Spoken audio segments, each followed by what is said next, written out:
Ibu dan saudara, ada seorang misionaris dari Amerika.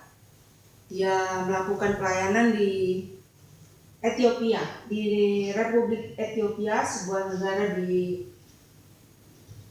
benua Afrika, dan negara tersebut bukanlah sebagai negara yang kaya raya, tetapi negara yang boleh dikatakan miskin, dan sekarang sudah menuju ke negara yang berkembang, dan itu masih terus diupayakan oleh mereka bagaimana caranya supaya mereka menjadi negara yang bisa lebih maju, minimal masuk dalam negara yang bukan sebagai negara yang termiskin, tetapi negara yang mulai masuk sebagai negara yang berkembang. Nah, misionaris ini bercerita bagaimana awal mulanya dia bisa melakukan pelayanan di negara Ethiopia tersebut. Misionaris ini seorang dokter, sehingga ketika ada musim liburan di Amerika, dia berkeinginan untuk pergi ke Ethiopia dengan maksud hanya liburan saja pada awalnya. Tetapi ketika sudah sampai di negara tersebut, ada misionaris ini suami istri berlibur ke sana, dan kesan pertama datang ke negara tersebut adalah menjadi bukan untuk liburan lagi, tetapi ada keinginan untuk bagaimana supaya mereka bisa melakukan pelayanan di negara tersebut, sampai akhirnya mereka mencoba untuk masuk dan berbincang-bincang dengan penduduk setempat, yang kebetulan penduduk tersebut jadi di perkampungan dan sangat jauh dari kota, sehingga kebutuhan mereka terutama untuk kesehatan sangat kurang. Karena mereka berdua mempunyai latar belakang dokter, tidak terlalu menjadi masalah buat mereka untuk memulai masuk ke kebiasaan penduduk setempat gitu. Jadi mereka mulai pelayanan dengan kesehatan, mereka melakukan pengobatan dan keliling-keliling ke perkampungan untuk melakukan penyembuhan atau mencoba untuk membantu mereka yang sakit di daerah tersebut. Nah, pelayanan kesehatan tidak hal yang mudah sebenarnya buat mereka, tetapi karena mereka ditempatkan di negara yang sangat kekurangan fasilitas, pada akhirnya mereka juga mengalami kesulitan terutama untuk pengadaan obat-obatan. Jadi mereka terus melakukan komunikasi dengan teman-teman, dengan relasi yang berada di negara Amerika tempat mereka berasal, untuk membantu mereka bagaimana melakukan upaya pelayanan dengan cara penyembuhan supaya pelayanan mereka dapat berjalan dengan baik.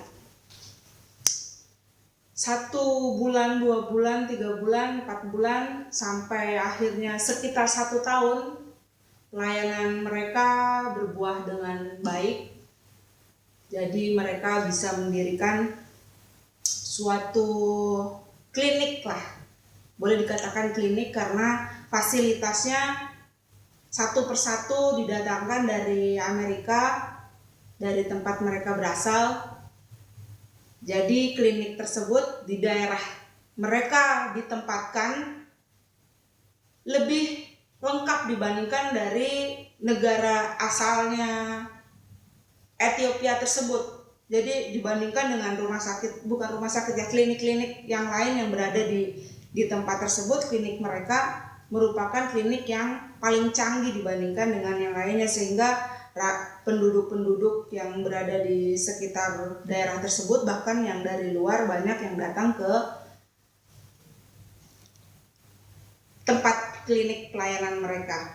Nah, karena misi mereka datang ke sana bukan untuk melakukan penyembuhan, tetapi untuk melakukan pelayanan, misi untuk mengabarkan Injil. Jadi mereka melakukan pelayanan tersebut dengan tidak hanya untuk melakukan penyembuhan, tetapi dengan memberikan atau melakukan PI bagaimana supaya mereka bisa percaya kepada Yesus, karena penduduk setempat masih banyak yang belum percaya kepada Yesus. Saudara-saudara, mari kita buka Injil Matius pasal 28 ayat ke-18 sampai dengan 20. Saya akan bacakan. Yesus mendekati mereka dan berkata, "Kepadaku telah diberikan segala kuasa di sorga dan di bumi. Karena itu, pergilah, jadikanlah semua bangsa muridku dan baptislah mereka dalam nama Bapa dan Anak dan Roh Kudus. Dan ajarlah mereka melakukan segala sesuatu yang telah kuperintahkan kepadamu. Dan ketahuilah, aku menyertai kamu senantiasa sampai kepada akhir zaman." Ayat ini merupakan ayat yang luar biasa, dan ayat ini juga menjadi ayat yang membawa mereka untuk berkunjung ke Ethiopia, tidak serta-merta hanya untuk berlibur, tetapi sekalian mereka melakukan misi yang tadinya sampingan sampai pada akhirnya menjadi suatu tujuan yang utama buat mereka berdua. Mereka menyadari bahwa tidak ada kuasa yang lain yang ada di bumi ini yang dapat membuat mereka bisa melakukan semua apa yang mereka lakukan pada saat itu. Jadi Allah betul-betul membuat mereka bisa melakukan pelayanan itu bahkan sampai ke negara yang orang lain tidak dikatakan tidak akan tertarik dengan negara tersebut, karena negara itu negara yang masih miskin dan banyak sekali kriminalitas pada saat itu di negara tersebut. Tetapi mereka mempercayai bahwa mereka tidak bekerja berdasarkan kehendak mereka ya. Jadi mereka meyakini bahwa apa yang mereka lakukan itu Tuhan pasti akan menyertai mereka dan akan memberikan jalan keluar bagaimana mereka dapat melakukan pelayanan itu dengan baik, minimal dengan bisa membawa jiwa, bisa membawa orang untuk lebih mengenal Yesus dan mempercayai Yesus sebagai satu-satunya jalan keselamatan. Jadi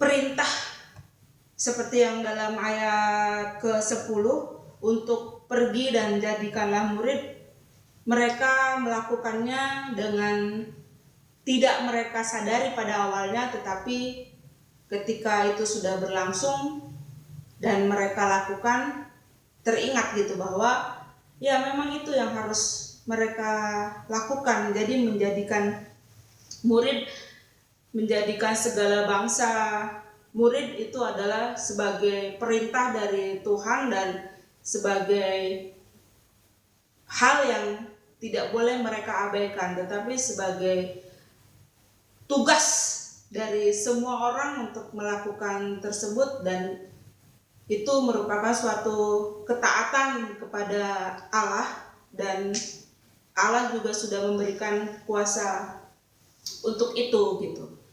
Jadi setiap apa yang mereka lakukan dan apa yang kita juga lakukan harus dengan segenap hati, harus tidak dengan keraguan-raguan. Jadi harus dengan spirit yang luar biasa, karena itu adalah suatu hal yang mutlak, suatu hal yang Allah perintahkan, dan kita harus mentaati bahwa mengabarkan Injil, memberikan kesaksian tentang firman Tuhan dan kebenaran itu merupakan suatu kewajiban sebagai orang yang percaya, dan kita harus melakukan itu dengan segenap hati, karena itu perintah Allah yang mutlak dan kita harus melakukannya dengan segenap hati. Jadi sudah kewajiban kita untuk melakukan hal tersebut. Dan contoh yang tadi misionaris lakukan itu adalah hal yang luar biasa, dan kita tidak salah untuk bisa mencontoh mereka berdua yang berawal dari hanya liburan, tetapi mereka ternyata menjadikan liburan itu sebagai hal yang tadinya hanya liburan tapi menjadi hal yang pokok, menjadi justru itu yang menjadi tujuan utamanya adalah pelayanan yang mereka lakukan. Untuk itu, mari kita melakukan hal yang minimal sama seperti misionaris itu lakukan. Kita harus menjadikan bangsa kita melalui teman-teman kita atau saudara-saudara kita untuk memberitakan atau menjadikan saksi kebenaran firman Allah, supaya apa yang Allah pesankan, Allah yang sampaikan kepada kita sebagai anak-anak Allah juga sampai kepada mereka yang belum percaya kepada Allah. Ini merupakan perintah agung, di dalamnya terdapat pesan yang sungguh luar biasa, dan kita sebagai anak Allah wajib untuk menyampaikannya kepada orang lain supaya mereka juga mendengar kabar baik ini. Tidak hanya kita saja, tetapi orang lain juga wajib untuk mendapatkan hal yang luar biasa ini. Kiranya apa yang saya sampaikan pagi hari ini dapat menjadi berkat yang membuat kita bisa menjadi hidup lebih baik. Terima kasih, Tuhan Yesus memberkati.